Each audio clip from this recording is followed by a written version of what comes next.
Do you ever lose your car in a parking lot and then call 911 thinking it's stolen only for the cops to find the car in the parking lot for you? Oh no, it's just me? Welcome to Movies with James. Today we're talking about Sully, the new Tom Hanks movie directed by Clint Eastwood. It currently has 83% on Rotten Tomato. Good score. It's been fluctuating throughout the day, but it is the first day it came out, so let's see what happens. I went and saw it, and not what I expected. And I'll let you know if that's good or bad. Let's get into this. Okay, I'll be honest. I was expecting a lot from this movie. Hanks, Eastwood, real story. You can't go wrong, right? Well, nope, that's wrong. You can go wrong. The movie shot like kind of unexpectedly. You assume it's going to be like leading up to the landing in the Hudson, but no, it's kind of like a bunch of flashbacks going back to the crash and then going back to Hanks, you know, just jogging around or being worried, or basically that's all he does. It's a very, the character is very passive. Like, he doesn't really have any emotion. He's very bland. Coming in for a breaker. My engines just blew out. If I was a captain and a plane was going down, I'd be like, fuck! Fuck! It wouldn't be like a nice event. But anyway, Tom Hanks kind of does his like white hair look. It's a little albino looking Tom Hanks with white hair. I wasn't digging it, but Sully had white hair, so I guess they had to do it. Casting wise, it's not the best choice for appearance, but if you can get Hanks, you gotta choose Hanks. It's how it works. Aaron Eckhart, on the other hand, had this big bushy mustache, probably make him look like a pilot. He was okay in the movie. Fun fact, I know a guy whose mom dated Aaron Eckhart, so I'm kind of a big deal. After watching this movie, there's not a lot to talk about. There's not a big antagonist. The protagonist is Sully, but he's just kind of just being himself, and the antagonist, I guess, would just be the board of people trying to like prove that he had fault in the accident. It's a very flimsy conflict.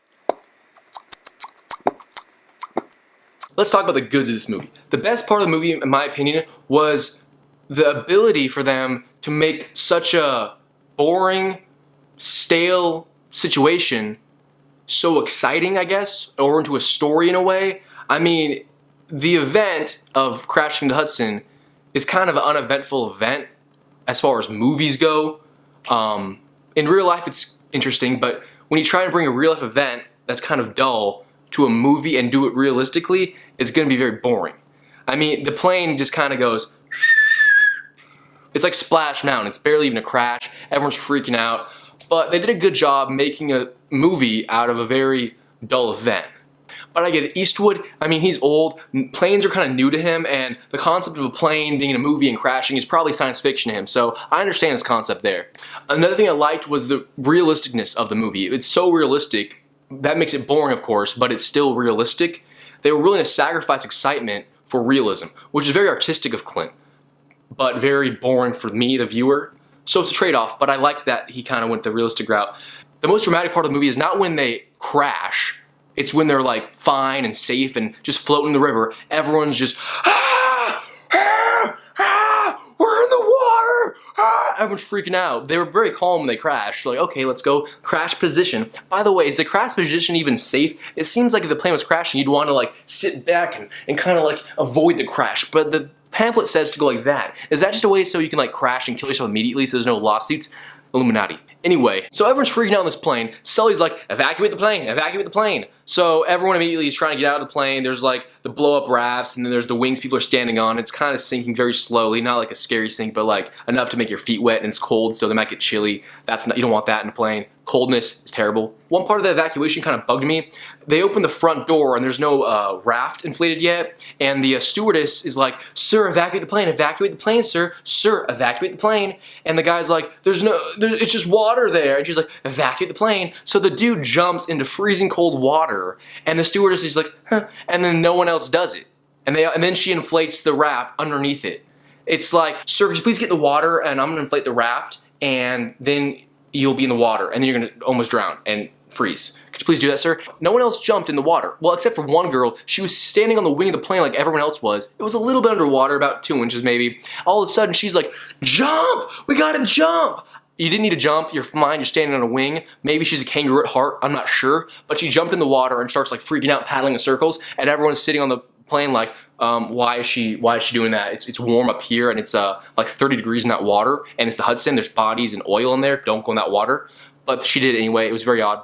Long story short, a Navy SEAL diver had to jump in the water and save this big woman from drowning when she jumped in the water because she just felt like, you know, bobbing around the sinking plane for some reason. It was very odd. Anyway, everyone gets rescued on boats, and it's kind of a cool, oh look, New York coming together. It's the first time there's like a good event with a plane crash. So it's very accurate in that sense. People act erratically and stupidly like they do in real life. There's no logical normalness or, you know, reasonable thought. And the boats come in, get everyone, they're safe, no explosions, nothing that neat. Very realistic, but also, you know, kind of like the movie version of a salt team with no salt on it. Yeah, the film is boring, but it's realistic. It's kind of like I went to this movie expecting House of Cards, and I got C-SPAN. Not as dramatic, but a lot more knowledgeable. Let's talk about the bads of this movie. Number one, there's a lot of staleness and boringness and just an overall monotone theme to this movie. It's almost like a made-for-TV movie in a way. It seemed like it's something that could be on HBO, like the story of Sully, or Tom Hanks does Sully. It wasn't like a motion picture kind of film.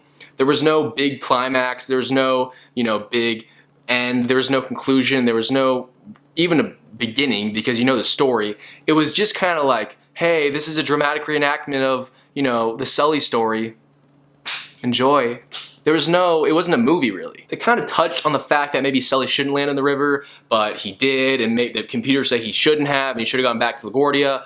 But in the end, it's like, yeah, he was fine, it's all good, big deal. And it wasn't a big, you know, issue. I mean, all he was risking is maybe losing his pilot's license, and he's like an old dude, he's had enough flying, he'll be fine. Also, there's a lot of flashbacks that didn't happen. Like, they'll flash to a scene of the plane crashing and, like, blowing up Manhattan. They do this multiple times, and then Tom Hanks wakes up from a dream. Isn't this the Sully story? I didn't know we were watching Inception. I hate when they add dreams to movies. It gives writers the ability to just make random crap up and go, oh, it was a dream, and not even make sense. You can literally make no sense and make a story and go, it was a dream. Oh, that's why it made no sense. It was a dream. They never make sense. So those are dumb. And I'm really disappointed in Tom Hanks allowing Clint to put dreams in his movie. You're Tom Hanks, you're Clint Eastwood, no dreams allowed. You can dream, just don't actually put it in the movie. A little thing I want to touch on, there's the scene where they show the flight simulation of what happened and if other pilots crashed or if they would actually be able to land it and seeing how, you know, Sully handled it. And the simulation pilots are just people that do not look like pilots. Like, not to be sexist or anything, but every single simulation pilot is a woman, and I've never seen a woman pilot in my life. I'm not saying they don't exist, I'm just saying I've never seen one. And not just haven't seen one, I've never seen one that has like gold jewelry on and like long white nails and looks like a soccer mom. It's very odd. There's also like a grandma looking one. What I'm saying is these simulation pilots did not look like pilots. They looked like women that were just drinking white wine on the patio. It was very out of place and really distracted me from the movie. But hey, it's progressive. The last thing I want to say, the bad guys in this movie aren't really bad. They're just people that have normal jobs that have to investigate plane crashes, but for some reason the movie wrote them as being really evil and mean and just kind of rude, like, Sully, what were you thinking? Why'd you go in the river? You could have made it to the airport. Sully's like, no, I couldn't actually. The birds blew up the engines. They're like, we don't know that, Sully. I saw the birds. Shut up, Sully. Like, they're just rude people. They're not bad people. They're just rude. All right, let's rate this movie. I don't want to be harsh, but I know I'm gonna, so buckle up. Again, 5 categories: story, acting, production, creativity, and watchability. Let's do it. All right, story. There is no story. I guess there's a script and a depiction of the events that occurred on that day, but it's really just a story of Captain Chelsea Sullenberg landing a plane in the Hudson River. That's it. There's no big climax. You know what's gonna happen. You know he's fine. It's not as if there's like dramatic events that happen. There's no one dying, no one gets hurt. It's just kind of like, oh, a plane gently falls in the water. It's kind of like watching a Splash Mountain video and then people helping them out of the boat. It's very uneventful.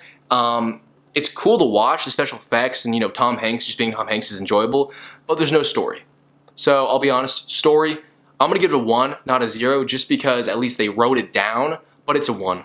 Acting. The acting in this movie is very minimal. Like, Tom Hanks' job was, Tom, could you please dye your hair white and look concerned? I'm on it. Like, Tom really had no actual acting to do. People are just that concerned and look dramatic. There's no anger, there's no emotion at all. It's very bland. It was good bland. They did a good job of being bland, but it wasn't really exciting at all. 3.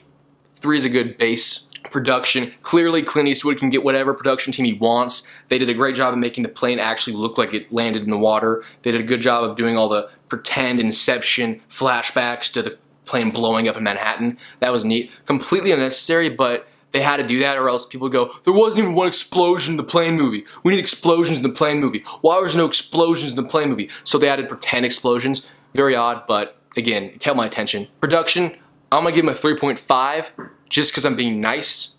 Creativity, terrible creativity. What did they create? They saw a thing in the newspaper and they wrote down pretend stuff that didn't really happen in people's lives, and then they made a movie about it. Just for the fact that they made up these BS flashbacks of the plane blowing up, I'm gonna give them a 1 on creativity. It should be a 0, but I feel bad giving Tom a 0, so I'm gonna give him a 1. 1 out of 5. Watchability. This movie is boring. Like, I knew it within 5 minutes. I'm like, oh no, oh no, oh no. It's gonna be boring.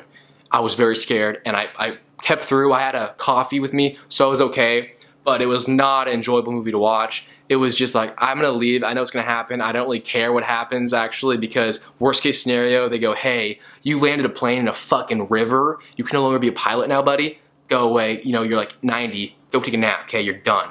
That was the worst case scenario, and I wasn't really concerned about that, and I knew it didn't happen anyway, so I didn't even care about watching it. The only thing that kept me watching it were the occasional explosions and plane scenes, which didn't even happen half the time.